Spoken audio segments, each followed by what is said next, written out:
We are live. Assalamu alaikum wa rahmatullahi wa barakatuh. Good evening, everyone. This is me on your screen again. Thank you so much for joining me. How are you all doing today? Yes, it's Friday again, and we're always here on Friday talking about parenting. And today we're going to be talking about 7 things to be aware of about your child to parent them better. My name is Marufa Omolola Otolori, and I am the founder of Lola Loves Parenting, a parenting outfit that is designed to equip parents with the necessary knowledge, the skills, the tool to raise awesome children. Yes, there's an advance going on, so I'm going to pause a little bit, then we'll go on, inshallah.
So sorry about that. Yes, the adhan for Salatul Isha was being called, so I needed to just pause that. Thank you so much for joining me.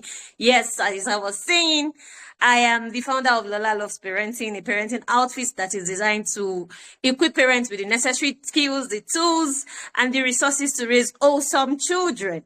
Yes, we all know that no 2 children are the same. This is something that we know. No 2 children are the same.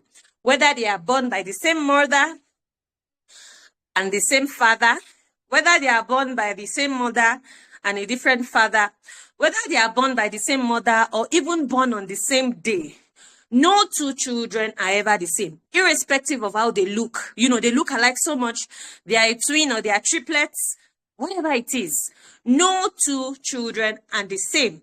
And if you try to duplicate what you do for child A, for child B, right, there will most likely be a challenge on your journey.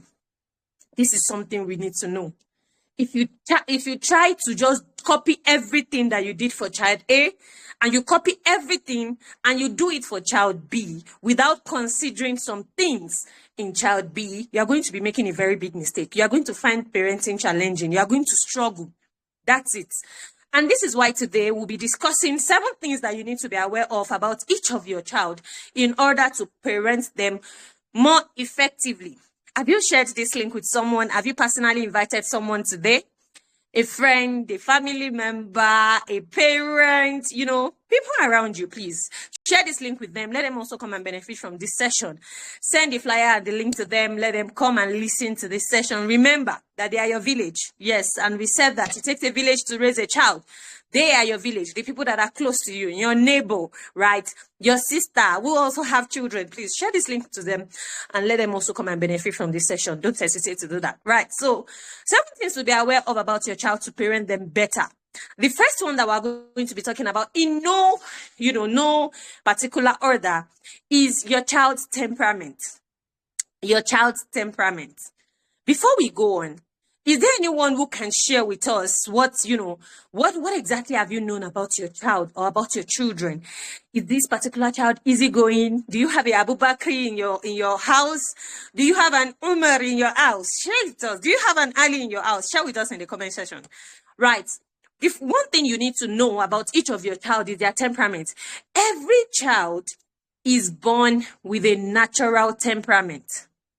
We'll write that in the comment section for us. Every child is born with a natural temperament. While some children are easygoing, some are very sensitive, some are highly spirited, while some are slow to warm up, some are quick to warm up, right? So we have different children with their own temperaments, right? So, and all of this affects how they respond to change. You see a particular child, you take them out to, maybe to a friend's place, to a neighbor's place, or you just go out. You see one, immediately you get to the environment. He's everywhere. He's already playing around. He's joking, He's acting as if he has been in that environment for a very long time. Thank you, Miss Idaya. Every child is born with their own natural temperament, right? He's running around. It's getting along easily. They have brought toys. He has started playing with it. And we have another one. He will just sit down and he will just be observing first. Okay, what exactly is going on here? Am I going to be welcomed? There are lots of thoughts that are going on in that child already, right? So we have different of them like that. They will respond to change. They will respond to change differently. We have some children, if you pack from from where you were staying before and you go to another place, your child will make friends immediately, almost immediately you get there. And we have another one. It's going to take time. They will still be on their own. They will still try as much as possible to observe the environment, to see what's going on, to see who to make friends with, and all of those things. So they adapt to change in a very different way, right? Some of them, it affects their emotions. It affects their emotions. Some things will happen to some, and they will think around it. Some of them, they will withdraw. Some will just cry and be everywhere. Some of them will just withdraw from you. Maybe because, they are not experiencing what they would love to experience at that moment, right? It affects the way they respond to instruction. That's their temperament. The easygoing ones, once you tell them, you have to do this, this is how it's supposed to be done. They might ask you a few questions like, okay, this, and they will go. We have another one who will question you. Who would say that, no, mom, but you said that the last time we did this thing, you said we should do it like this. Why are we changing it now? But if you do not understand that this particular child has a different temperament for this child, what happens naturally? We are humans. Except if you are intentionally intentional, if there's anything like that you'll be able to say that, okay, this child is not being rude. This child is just trying to, hear his own opinion about whatever it is that is going on, right? So you don't want to just be in a place where, and and one thing about all of these things is that we know definitely that our children are right. We know that they are right. We know that but because we feel like, yes, I am the authority figure here, we want to just say, no, it is my way or the highway. So we want to be in a place whereby we're controlling everything without even thinking of the type of child that we have. And that's why I often say that you cannot be in a place whereby you have an Umar. If you give the same instruction that you are giving to Abubakar, if you are giving it to Umar the same way, exactly the same way, it will not, we all know the personality of these two Sahaba. So we know that these people they are different. So it's the same thing for your children. But what naturally comes to us is that once something like that happens, the next thing we want to say is that, but I told your brother the same thing, and your brother is listening. Can't you see that, Abubakar is doing this? Can't you see that I told, Abubakar to do it and he's doing it immediately? Why is your own so different, Umar? Why do you have to question everything? Why do you have to do this? Forgetting the fact that they have a different temperament and you have to try as much as possible to deal with them based on their temperament. And like I often say that for the fact that they have a different temperament does not make them unuseful. Both of them are useful for Islam. It's the same thing for your children. So the moment you start seeing it as, okay, yes, this one is definitely different from this one, you do not want to act with them in the same way. You do not want to give them instruction the same way. You want to make sure that they understand why you are telling them to do something. You want to lay things down well for them. You don't want to be in a place whereby you compare, because the moment you start to compare them, you are already causing sibling rivalry. I shared a video some weeks back about a particular mother who is having a competition with the children, right? The one who is able to, like, I don't understand. I don't know why you want your children to, even if a particular child is not eating and you want that child to eat. There are so many things that could go wrong in that so-called competition. One of them could choke their kids.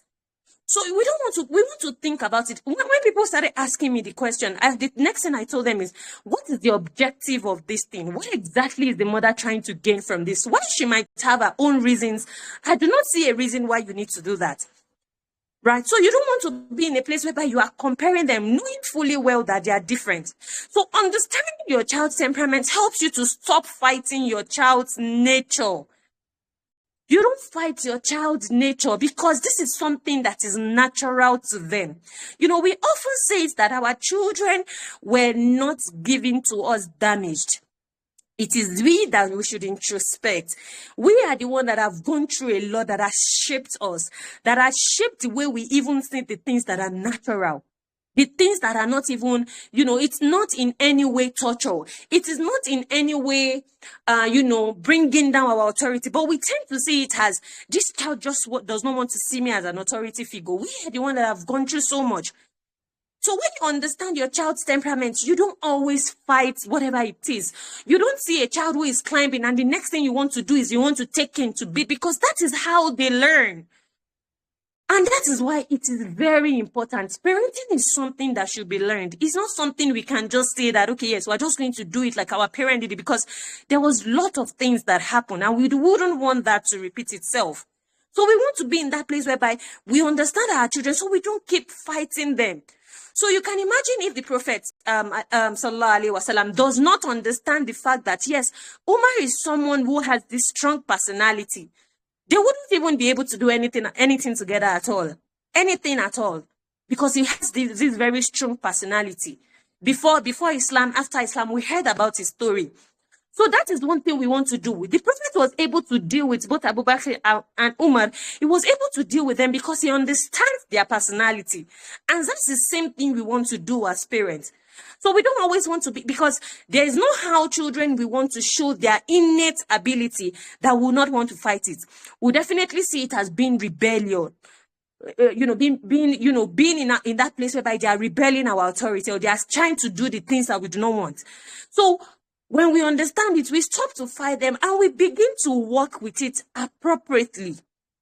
And that is when we will be able to know that, okay, yes, this child just has this strength that we need to channel into something very good.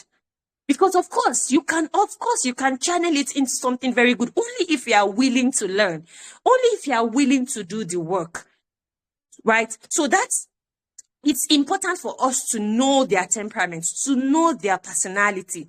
So a lack of such understanding will make you rigid towards how you approach them. So you want to do the same thing that you have done for child A. You feel that, okay, yes, this is working. You want to do the same thing for child B, which is not going to work. And this might make parenting them a little bit challenging for us.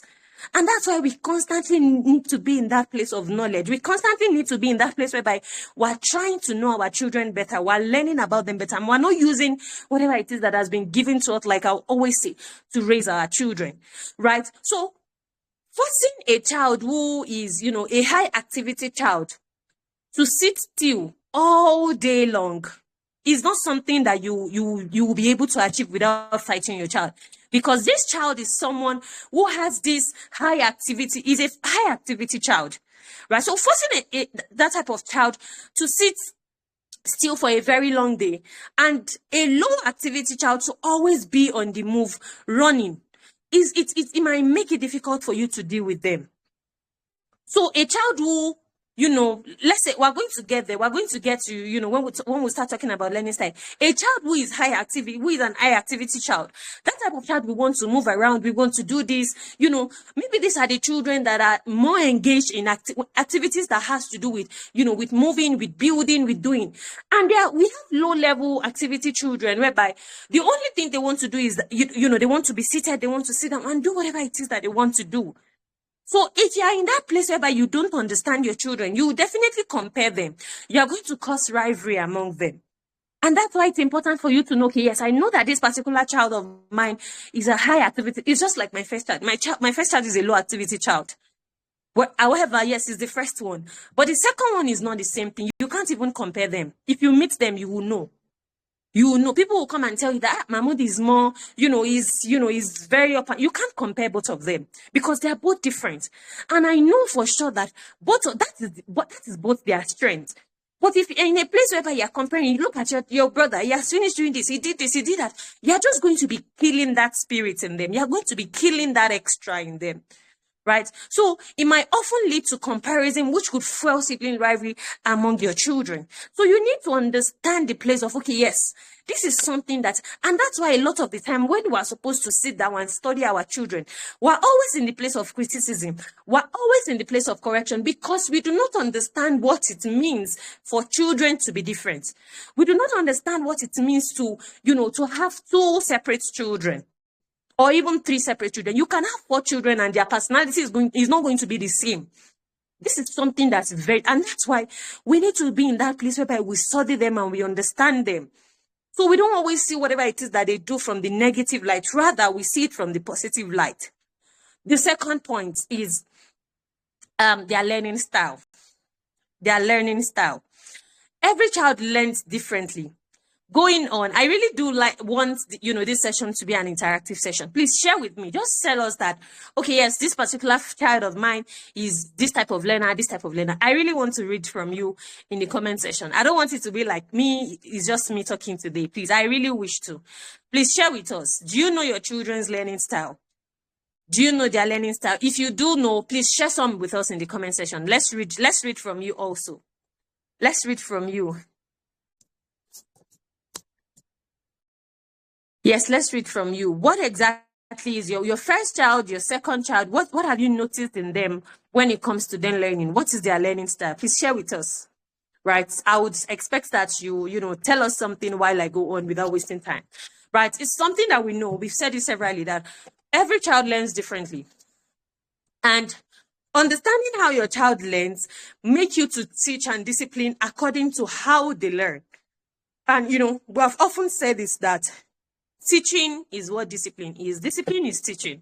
Discipline is guidance, right? So if you're in that place whereby you do not understand how your child learns, you're just going to be in that place whereby you keep giving verbal instruction to a child whose primary, learning style is maybe a kinesthetic learner, right? So it helps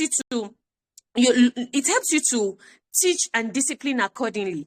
Yes, my first one is kinesthetic. I'm so glad that you do know. Yes, right. So that type of child will definitely want to play around. In fact, they can pick a particular reading posture and you'll be like, oh my God, what exactly is going on here? But that child is learning.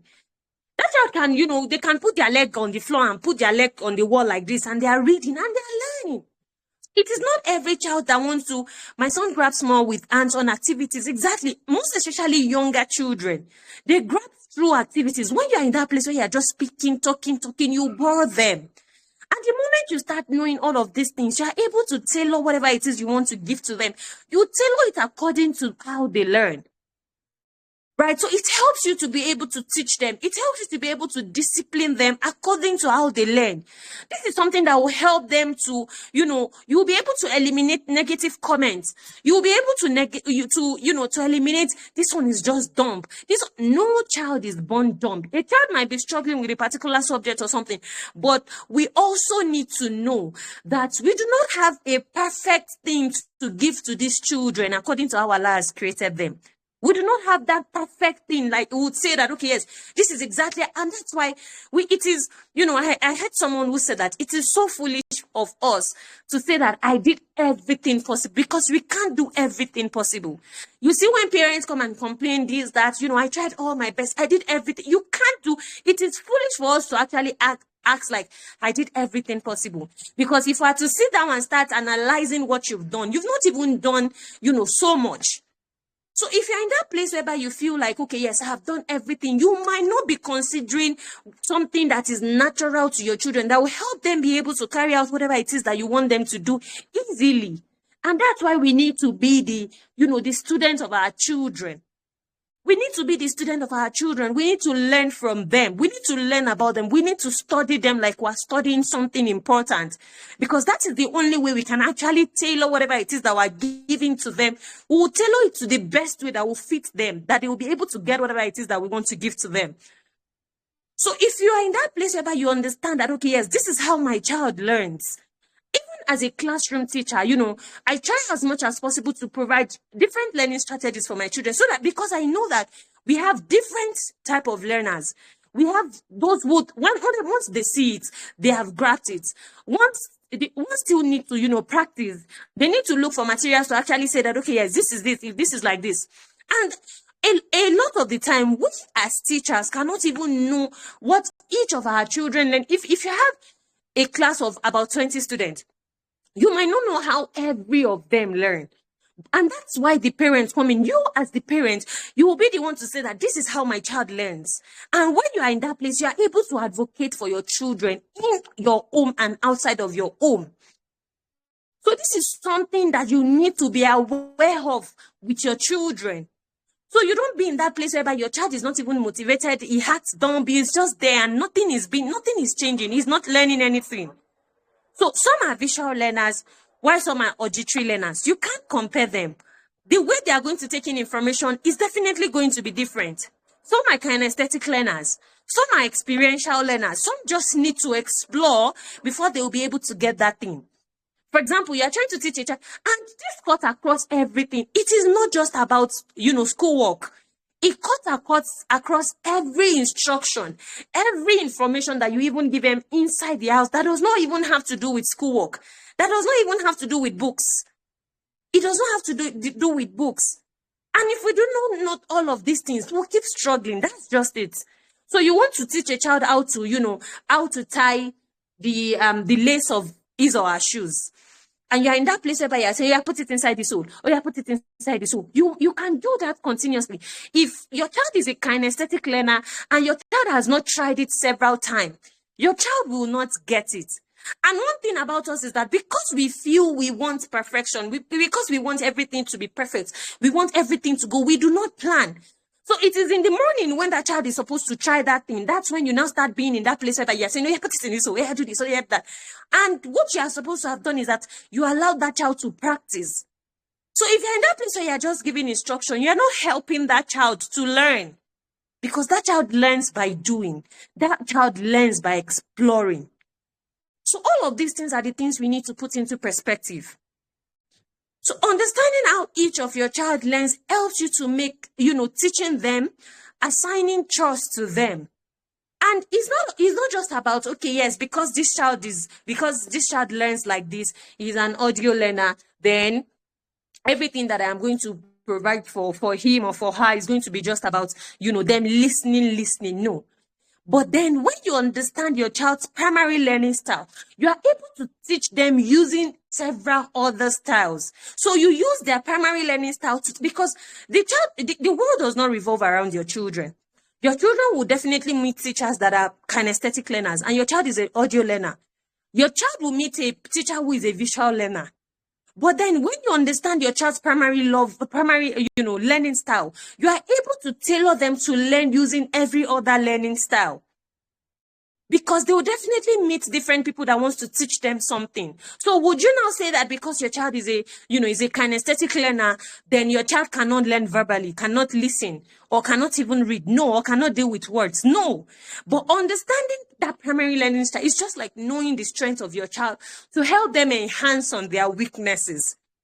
If you are not aware of these things, you are going to struggle.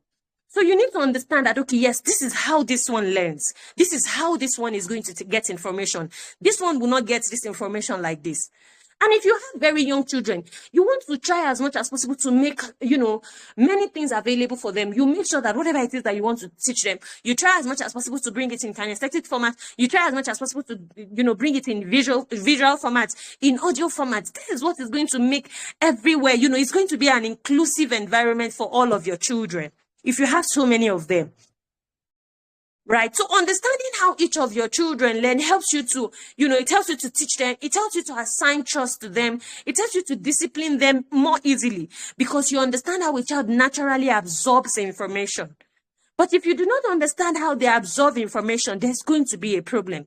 You are just going to end up calling that child dumb and all of those things. And this thing, like I always say, that when it comes to raising our children, it's not something that is so difficult. We're not just in a place whereby we're reflecting. Because if we reflect enough, go and look at all those people that were called Olodo when they were back in school. You see a lot of them doing very well now. You see a lot of them doing things for themselves now. Maybe because they've been in that place whereby even if the teachers are tagging them Olodo, they have parents who have been able to say, yes, I know the strength of my children and I will allow them to go into this. So you don't want to tag anyone as dumb. You don't want to tag anyone as not smart. But you want to understand them so that you are able to, help them, and you're able to, naturally give them information in a way that it's easier for them to absorb it. Right? That's number 2. Number 3, their emotional language. Their emotional language. Understanding your child's emotional communication style helps you to respond with the right support instead of misinterpreting it as disobedience. I said it from the beginning. So your child is, down, or maybe you have even done, there are some things that we do, and maybe we did it in the past, and because we were chastised for it and all of those things, something is not, you have told your child, okay, no, you are not getting this down. Naturally, your child will be angry. And your child is doing something like, oh, and your child is going. It's very natural for someone who is not happy with something to show how, like, I'm not happy with these things. But then there are some things that you teach to your children. There are some things that you put in place in your home that will not make your children to, to cross some particular boundaries. Only if you know how to put those things in place in your home. So when you understand the communication style of it helps you to respond with the right support instead of just seeing whatever it is that is going on as disobedience, as misbehavior, as this. And, we're always in that place. We feel that once our children are they obey us, they are obedient, then they are good children. We do not have a problem. Not knowing that your child has just gotten to that place whereby they've concluded that, okay, yes, to just avoid the problem of these people, I'll just obey, I'll just listen to them. I was sharing it last week also. So they are hiding themselves. They are cutting themselves short in your presence and around you just to fit in. They are trying to please you just to not have a problem with you. And you see it as, oh, this child is obeying, this child is obedient. There are so many people that, when we talk about intentionally raising your children, they say something like, my child is obedient, they don't have any problem, I don't have any problem with them. This is for children, or this is for parents who their children are very stubborn, who they don't listen, who is this, who is that. No, it's more than that, actually. So some children will talk. They will talk, while some will withdraw. We have some, even if you have beaten them before that, they will still talk because that's what is natural to them. They will talk. But we have some of them. I was listening to somebody and, she shared that during coronavirus, that she went to the market. Everyone was supposed to be indoors and all of those things, and she struggled and she went to the market. She got food from the market and she came home, she cooked, and I think she made eba and egusi soup, and the child came into the kitchen to take his food, and the next thing the child said was rubbish food, and he went out. And the mother said that he told the whole of his siblings to get him, and he tied him and he beat hell out of him, like How can do you know the whole of the stress that I went through? I did this, I did that. Then you come and instead of you to take the food, you're saying rubbish food and all of those things. She said she beat that child to the extent that then when she now finished beating, she untied. And of course, in an African home, you go back and say, Mommy, I'm sorry, this and all of those things, right? Then so she said, so yes, she learned from that, from whatever it is, from that experience, from whatever it is that has happened. But each time they make a food that he doesn't feel like eating, he just goes, whenever he sees that it is something that he doesn't want to eat, he just say that, I'm not hungry. You know, that's another thing. Because you don't want to be in that place whereby you disagree with them, you don't want this. There are actually ways that you would teach your children that he will never try that thing again. Not just because, and at the end of the day, he will not still lie. But now he has been in that place whereby he was scolded, he was beaten mercilessly. And whenever it is time to eat and the food is not something that he wants to have, he will just come back and say, I'm not hungry. And he will go and sleep like that. But then the mother was not still happy because it feels like, okay, yes, this child is still, I know that this child is definitely hungry. But the child has lied just to not be in that space whereby he's being beaten or not. I'm not saying whatever it is that he has done is wrong. But just like we always say that 2 wrongs does not make a right. It's exactly the same thing. Your child is wrong. You can't also be wrong and, see it as you being right. So 2 wrongs cannot make a right. So what happens is that those children will just be in that place whereby they shrink, they please you. And that's why we have so many people who can't say no today. They just want to please you just to have peace. They feel that pleasing you is peace for them, even if they are dying trying to please. But we don't want to, and like I said, that is what births hypocrisy. So a particular child will have a child that they will talk whenever it is, things are not going their way. We have some of them, they will just withdraw. Some of them will cry. They will cry so much. They will cry so hard. And that's how they are communicating that, okay, yes, things are not going the way I want it to go. Some will act out. Some become, extra active. Different things like that. But then understanding your own child will make you to know that this child is not rebelling. This child is just communicating. Even if that child is not communicating, in a way that, in an honorable way, it is when you feel connected with that child, that's when you can actually correct that misbehavior in that child. Right? So understanding this will help you to connect better with them and teach them better. A child who is not, who is not in the right frame of mind, who is not happy, is not a listening child. The more we are able to understand that, the more we see the approach, we try as much as possible to think, because we do not think, we just act, they bring it, we'll give it back to them. The more we're able to think through it, that, okay, yes, what is that thing exactly that will help this child and that will help me to actually speak with this child? But the problem is that we want to be in the place of control, and we still want to be in a place whereby they listen to us. So when you understand it, you are able to connect better, and you are able to teach what you want to teach. You see, it's just like us as teachers. If there's no connection between you and your students, they will probably not listen to you. So we want to be in that space whereby we make sure that that connection is there, so that they are going to listen, so that they be in that place whereby they know that, okay, yes, this person really loves me. But a lot of the time, the things that we even do does not even show that, okay, yes, this person loves me. And that is why this person is, this person is trying to get this across to me. Because the things that we do is actually screaming hate. And we say that we love. So when you understand all of these things, you position yourself to connect with your children, not because of any other thing, so that you can correct them, so that you can influence them and teach them better and effective ways to communicate their feelings instead of doing it negatively. So children, yes, they just want to be in that place whereby they do it anyhow, but being the adults in their lives, we're able to position ourselves to be in that place whereby we guide them. Okay, yes, this is not how it is done. This is how it is done. But the moment there's an iota of control, they are not even listening. So why should you do over and over again what you know does not work for you? It wouldn't work for you. You wouldn't be able to achieve your goal, and your child will not still be able to listen to you. So what have you achieved? And that's why it said that you can't pour new wine into old wine skins. You can't. So if there's something that you have been doing for some time and it's not working, it is time for you to, rethink it. What exactly is going on? How do I be in that place where I understand these children better so that I be in the place of influence in their lives? Right. The fourth one is their love language. The fourth one is their love language. Everyone, including adults, have the way that they give and receive love. Right? Why we always say that we love our children and that we are showing them enough love. Children might not feel loved. That's it. They might not feel loved because probably you are showing them love the way you receive love, and that's not the way they receive love.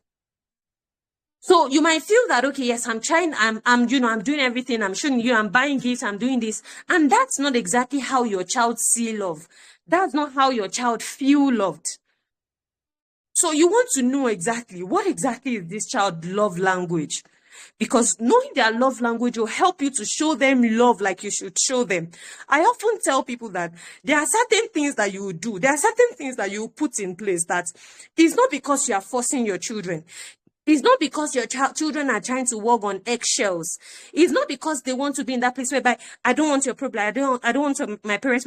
They will be in that place whereby they naturally want to please you.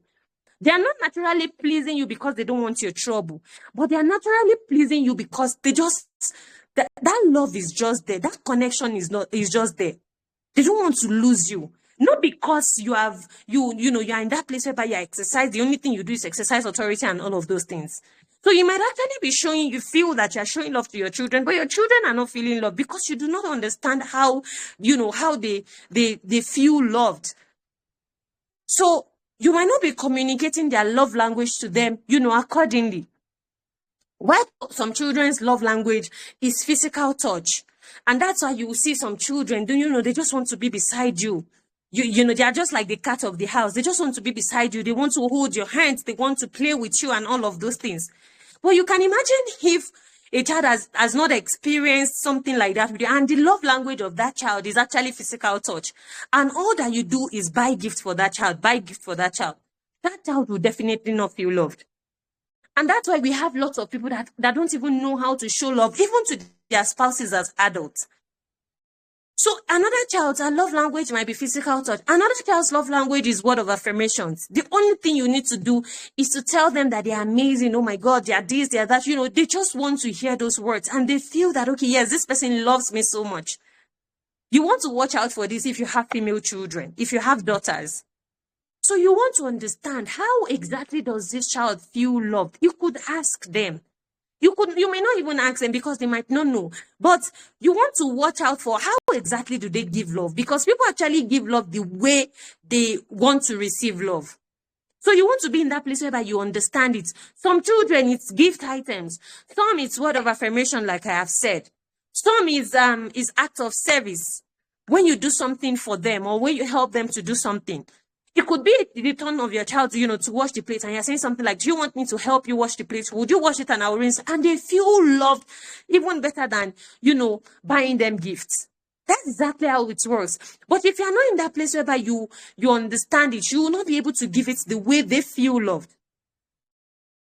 Right? Another one could just be, it could just be quality time. They just want you around. And a child whose love language is quality time, you just hear them say something. If you're someone who has connected well enough with them, and probably maybe a day or in 2 days, you've not been able to spend time with them, they tell you something like, Mom, you did not even play with us since morning. You will know that type of child, maybe the love language of that child is actually quality time. And you want to spend quality time with them. And this is something we need to, put into perspective. These are the things that, we have laid down in, LLP community that are going to be our connection to. So you will definitely get to know all of these things from the activities that you get to do with your children day in, day out. If you have not registered to be a part of LLP community, why? Why have you not joined us? Please don't miss this opportunity. You won't get it elsewhere. This is something that I am very sure of. Because we just, we put it at that price because we want parents to come and have a feel of what it means to actually, be intentional. If you've not registered, please join us. Look for that. It's a token, really. It's a steal, really. So you want to look for that thing and be a part of LLP community come next year, inshallah. So You have to continually speak a language that your child actually, feels that, okay, yes, this is my love language. So continually speaking a language that is not your child's love language might not make them really feel the love as they should feel it. They might always be in that place whereby, have you heard children say something like, my parents do not love me, or my mom does not love me. The only thing she does is she yells, she shouts. Yes, we love them. We can't dispute that. We love our children. But if a child is saying that my mom does not love me, she's always scolding me, she's always screaming at me, that means that child is not feeling that love.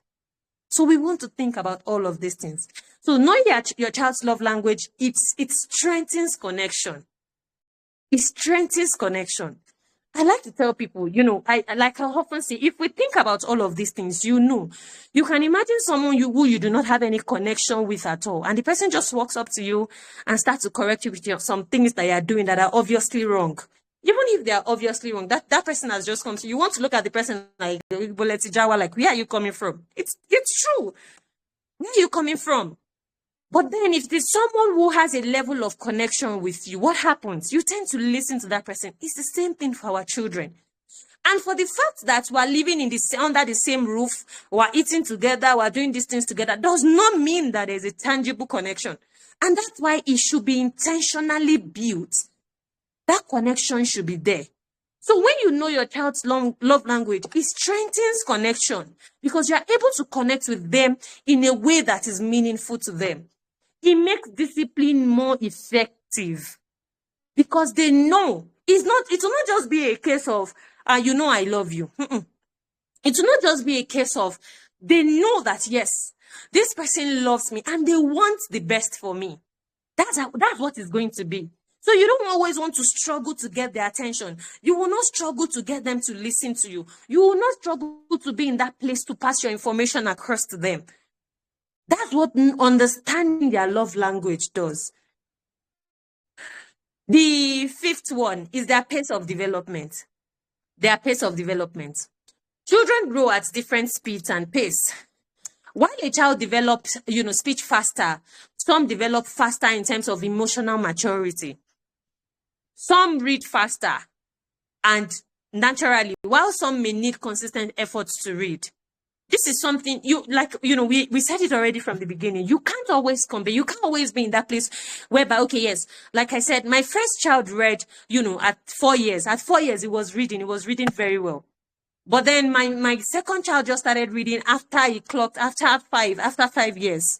It's not something that came easy. While it is so natural for us as African parents to want to compare and say, your child, this one started reading at this. Can't you just see? Can't you just do this? Can't you just do that? We want to approach it with understanding that our children are different. There are other things that I would do better than my first son. And that's to tell you that they are different. You can't be in that place whereby you want them to do the same thing at the same time. It's just like, for example, now, you have some children, once before a year, they have teeth. And other ones, the teeth will not still, before maybe 7-8 months, they have teeth. And other ones, not until when they're approaching 1, they will start having teeth. We have some of them, they will start walking before 1.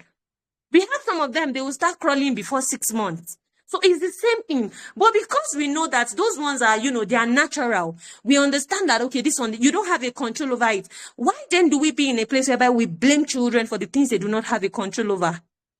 So instead of us being in that place whereby we're comparing, why not be in that place whereby we get more knowledge as to how we can actually guide them, as to how we can actually help them to reach that milestone that we want to see? So they are definitely different. So some do better in academic faster, and that's why, there's this, so they have their own different intelligence. Some, they have spatial intelligence, some it is interpersonal, some it is intrapersonal. They have their different intelligence that they would just speak naturally. Some it's logical. But then the more you understand them, the more you try to understand them, the more you give them the appropriate guidance that they need to actually thrive. The more you don't be in that place whereby you are everywhere because maybe your 5-year-old is not reading well and your first, your first child read when that child was 2 years. You don't always be in that place whereby, hey, this one is still bedwetting. This one stopped bedwetting at this so age. You want, instead of complaining, you want to be in that place whereby you are seeking knowledge to guide them. So their pace of development is definitely going to be different. All that you need to do is to open your mind to possibilities of how you can actually help the one who is still struggling with one. What you should do is how you can actually make sibling mentorship around among them. Okay, yes, this one knows how to do this very well. You want to be in that place whereby he mentors, irrespective of the age. You want to be in that place whereby, even if it is the younger one that is doing well than the elder one, you want to create a system whereby the younger one is able to carry the elder one along. That's, creating that sibling mentorship among them, instead of doing things that will actually cause rivalry between them. These are the things we want to think about. These are the things we want to look at. So we don't always want to be that energy that we're using to complaining. We want to actually think of something. We want to think of the structures we can put in place. We want to think of the systems we can put in place to actually help them to get to where we want to, we want them to be. The sixth one is what lights them up. What lights your children up? You need to be aware of what lights your child up. Every child has an inner spark, a natural curiosity. Effortless joy appears when they are involved in what they are made for. And that's why, yes, children, just like us as adults, a lot of us, we didn't know all of these things growing up. But there's every possibility that if our parents understood all of these things, they would have spotted it. Is there anything like that? They would have spotted it while we were young. And it would have helped us. Like I always say, a lot of us are now in that place where we start thinking, hey, what is that thing that I love to do? What is that thing that I do? What is that thing that I do effortlessly? This is something we can actually pick from our children. So when it actually comes from the things that our children enjoy to do.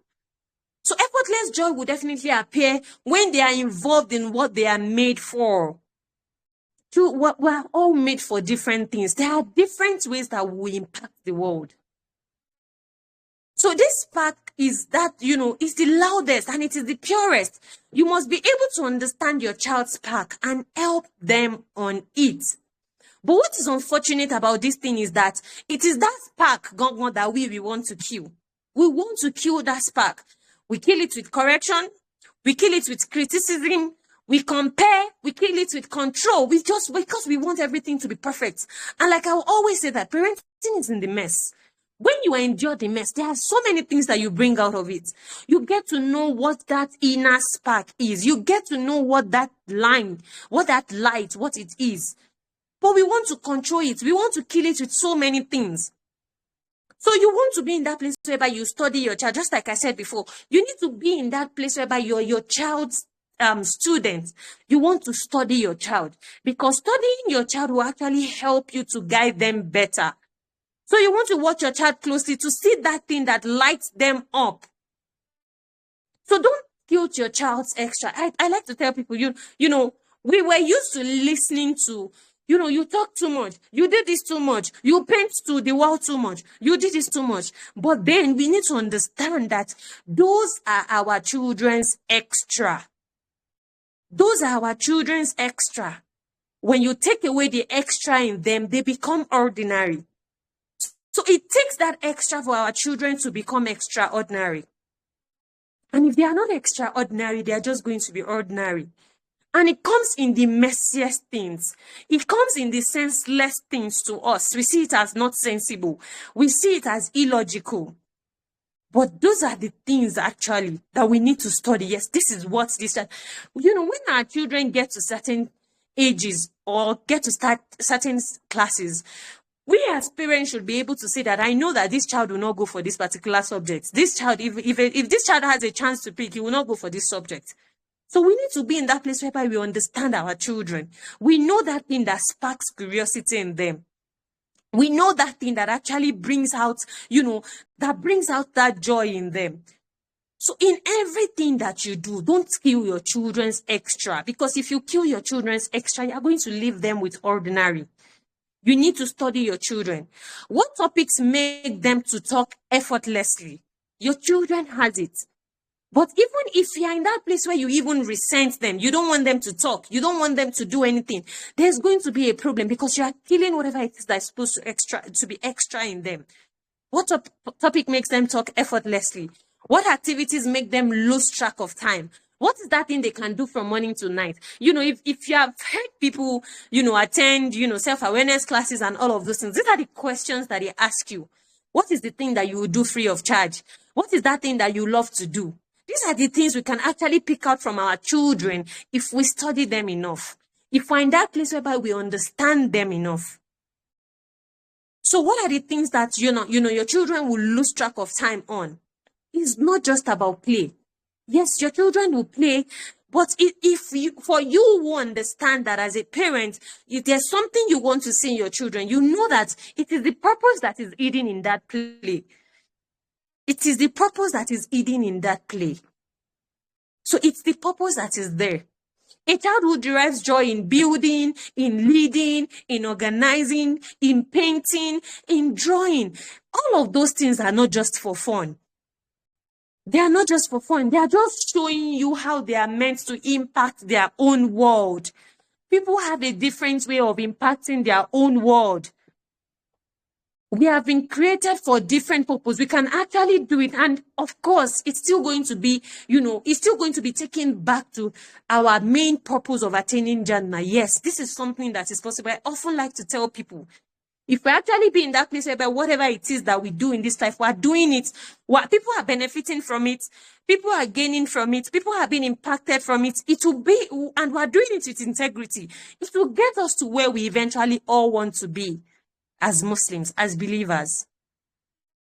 So all of those things is not just there. You want to now sit down today, try to look at your child. What does this child like to do? We don't always want to see the negative in our children. This child does not do this. It does this. The only thing we want to talk about is the negative. What that child is not doing right. Focus on the positive, because what you focus on is what grows. So a child might just be a natural leader. They want to lead. They want, those are the type of people we call over sabi. We call them over sabi. I too know. And meanwhile, this child is just a natural leader. But when we kill it in them, what happens? Nothing. They now be in that place whereby they start looking for it again when they grow. They start struggling to understand themselves. They start struggling to have that self-awareness. So children have their different ways. It's not just about, yes, we're in this part of the world whereby the only thing, we feel that the only one and only thing is just for our children to go to school and for them to, have good grades. But then we need to know that all of these things are actually in the little things, in the small things that we allow them to do now, in the things that we allow them to explore now. I'll always say it. If we're in that place where we sit down to actually think about it, to reflect on these things, we'll definitely get to know. Look at the things that you are doing right now. Are they the things that you've ever taught? Are they the things that you went to school to study? That's a topic for another day. So you're in that place whereby you're complaining. You talk too much. You color everywhere. You play too much. We give all of those things. So instead of doing all of those things, you want to study your child. You want to be in that place whereby you have come to that conclusion that, okay, yes, I want to study my child. I want to understand this child. Because for every act, for every misbehavior, for every behavior, there's a root cause. There's an underlying cause for it. Right? So your job is not to create the sparkle. The sparkle is already there. Your job is not to create that sparkle in your child. That sparkle is already there. Your own job is to find out and help children to build on it. Is anyone with me? I feel alone, but it's fine. Children flourish when their strengths are noticed and nurtured early. That is when children flourish. You see a lot of people, they will come and tell you that, okay, yes, this thing that I am doing now, there's a way. There's a way some people will be able to tell you that, it was my sitting room was my first public speaking ground. My sitting room is this, they will come and tell you different things. That they are, okay, if not for my parents. And that's why I will always take it back. What advantage would you be for your children?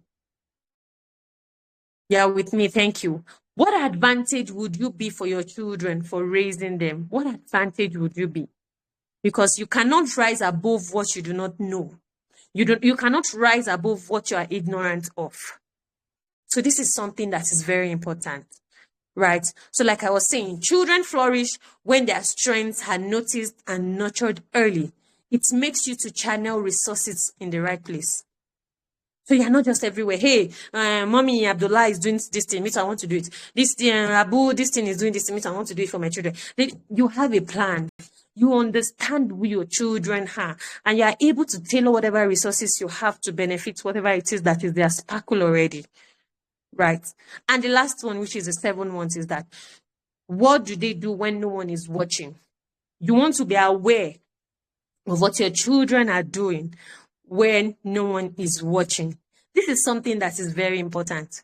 A lot of the times, our disciplinary strategy is just there when it's just there to help our children, to help them behave, to help them listen just when we are there. The moment we are no longer there, what exactly are our children doing? Are you in that space whereby because you want to go out and you don't want your children to watch the television, you keep the cable of the television? That's not discipline. That means your children are not disciplined. That means they can't do the right thing when you are not there. So you want to look at it. So it's not as if and that's why I said it, that if you're always in that place whereby the only thing you're doing is just controlling, that's what you will get. Your children are just going to be hypocritical. So what are those things that your children are doing when you're not there? You want to sit down and analyze it as a parent. You want to sit down and analyze it today. That, okay, what these children are doing in my presence. Yes, I'm back, I'm at home, they are washing the plates, they are doing this, they are doing that. If I was not here, would they have that initiative to do the same thing, knowing that, yes, this is how we do it here? Or the only reason why they are doing it is because mommy is here and we just have to do it because daddy is here. And that is where integrity comes in. Your disciplinary strategy is what is going to dictate if your children are going to have integrity or not. We have a lot of people today that don't have, an iota of integrity. It's just because of how they are raised. They will tell you, yes, I'll do this. Before you get there, no, nothing is being done. Because they do not have that discipline to actually say that, yes, this is what we're supposed to do. Even when we do not feel like doing it, we'll definitely have to do it. So what is it that your children do? What do they do when you are not watching them? Are they just performing in your presence? Or even when you are not there, they are able to do the right thing? Are they doing the right thing because they don't want to be scolded? Are they doing the right thing because they don't want to be in that space whereby they want to please you? These are the things you want to ask and be aware of. If you're in that place whereby you have to keep all of their toys when you're going out, or you have to be in that place whereby, you take all of those things that will not make them focus and you want to keep it, that's not discipline. That's hypocrisy. Your children are just performing in your presence. So think about it. What are your disciplinary strategy? How have you held integrity in your home such that your children will do the things that they are supposed to do, even if no one at all is watching them? These are the things you want to think of. These are the things you want to be aware of. These are the things that will help you to parent better. And like I said, it's not just about, yes, my child obeys. It's about, what is that thing? Will my child still be able to obey me even if they can't see me? Because there are so many things that will be, there are so many things. Freedom will come to them. They will definitely live under your roof. They will go to the university. But it is what you have instilled in them. It is the type of discipline that you have used, that you have trained them with, that will keep them going. They will make them understand that, no, this is wrong. I'm not going to do this. Not because my mom is here, but because I know that it is wrong and it is not the right thing for me to do. So we want to be in that space as believers, whereby we raise our children such that when we eventually grow, we do not hear a sad news that actually give us a high BP. We do not want to be in that space whereby we get an information about our children that actually give us an heart attack. It starts from the very little things. The way you discipline your children, the way you talk to them, the way you show them love, the way you show them care, the way you understand them so that you are able to deal with them accordingly, so that you are able to influence them the way you are supposed to influence them. Right. Understanding your children is one thing that will really, really help you on your journey of raising your children. It will help you to understand them better, and it will help you to give them the necessary things that you're supposed to give them. Not just provide everything for them, but provide things for them that will actually guide them on your own journey, that will help them not just to grow, not just to survive, but to actually thrive in whatever it is that they do. And we have come to the end of today's Friday Life. Did you learn something? What did you learn? What are you going to be doing differently moving forward? Share with me in the comment section. I would love to hear from you. Share with me, what is that thing that you are taking away from today's live session? Share with everyone in the comment section. Let's read from you. I would love to read. Really, really, really. I would love to read from you. Thank you so much for joining me. Thank you for joining me on today's Friday Live. As we speak, we have about 10 people listening right now. Thank you so much. If you didn't invite someone today, please try as much as possible to invite someone next week, right? We're going to be here also next week, inshallah, talking still about parenting. If there's any topic you feel like, okay, yes, I'm struggling with this, we need to talk about this and all of those things, feel free to share it with us so that we can always come with something that, that will be beneficial to you. And if you have not registered to be a part of the LLP community, what are you waiting for, right? Click on the link, register for us. For those who are on the wait list, yes, you still have your early bird offer, right? You still have your early bird offer. You can make use of it and, use the seller page to actually, to join the community. We can't wait to receive you. Like I always say, this community was created for you and with you in mind, right? So come and join us. Come and be a pioneering part of something amazing, something beautiful, something we'll be able to look back and say that, yes, we started this together, and I am so glad that I took this opportunity, right? So thank you so much for joining me. Yes, Miss, I can see a particular name. I'll go there now. Yes, Miss Kosi Munira Oluwatosin, she said that identify each child's individual difference. Thank you. Yes, emotional language, understanding your own child, love language, right? In way they receive love and show you and show love. Our children love language. It strengthens connection. Yes, exactly. Their developmental pace and strengths are channeled in right way. Yes, their strengths are channeled in right way. Thank you so much for, writing that out for everyone. We really do appreciate it. Yes, I mean, want to and teach your children discipline such that they can uphold what they've taught them, right, in your presence and in your absence. Exactly. Thank you so much. Yes, thank you so much for joining me. I mean, want to and see you again next week, inshallah. When you're coming, please, like I said, don't come alone. Come with other parents and let them also come and benefit from this. Assalamu alaikum wa rahmatullahi wa barakatuh.